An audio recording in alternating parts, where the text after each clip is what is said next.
In parallel circuits, the components are arranged differently to how we've met in series circuits. If we consider the supply terminals,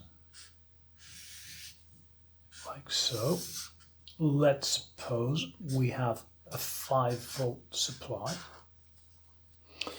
and we connect one resistor in the circuit. There's one resistor. Let's call it R1. So that will have a current flowing through it, and it will have 5 volts across it. If we add another component in the circuit, another resistor, excuse my scribble, let's call this R2. This too has 5 volts across it. If we follow the plus wire and the minus wire, it's 5 volts across that resistor. And this will take its current. So the first one takes a current, let's call it I1. The next one takes a current, I2.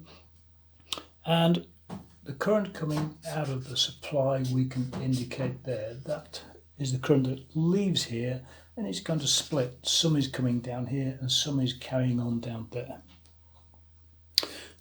Each time we add another resistor into a parallel circuit, we reduce the overall resistance of the circuit. So if I add a third resistor here, it too, let's call it R3, it too will take its own current, and this current will now increase again because it's having to feed 1, 2, 3 resistors. Every time we add a resistor into a parallel circuit, we reduce the resistance of the circuit. So I'm going to try and show you that in a very simple practical, and there's lots of opportunities for this to go badly wrong.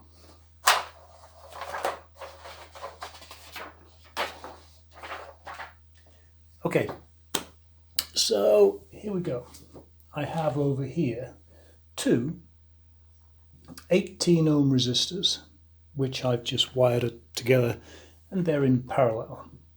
So end 1 to end 1, end 2 to end 2, so they're in parallel. If you think about what I said just a moment ago, then the resistance of parallel resistors reduces. So let's zero the ohm meter, which is this one over here. And if I connect it to these two resistors, two 18 ohm resistors, the resistance of this circuit is 9 ohms. We'll explain more about why there's a tiny difference later on.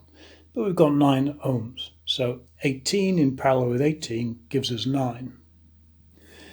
If I just move this along here a little and I bring in another resistor, I'm hoping that you already understand that by now. If I do this, if I add another resistor, it's another 18 ohm resistor in parallel, I will reduce the circuit resistance again. So let's use the ohm meter, and there we have resistance of 6.1, 6.2. And if you just look at that, when there were two identical resistors, 18 and 18, the resistance is halved. I now have 3 identical resistors, and the total resistance of this circuit is 1/3. So divided by 3, 18 divided by 3 gives us 6. And that's where we are.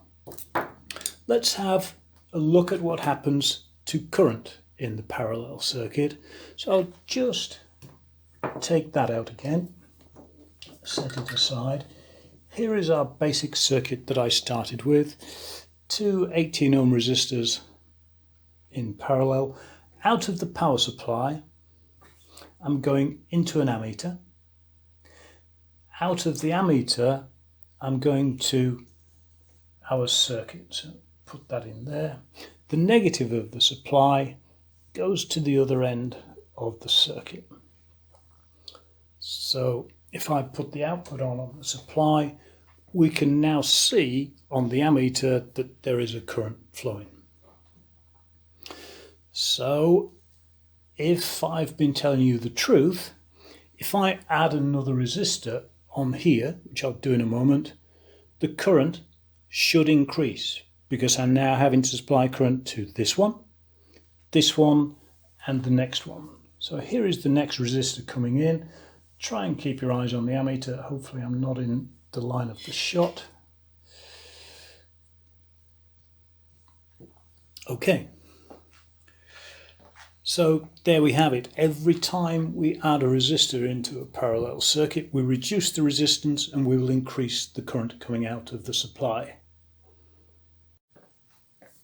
So I nearly forgot to show you the voltage, so let's just try and have a quick look at that now. Coming out of the power supply, we have 5 volts, as indicated there, across this furthest resistor. Let's change that.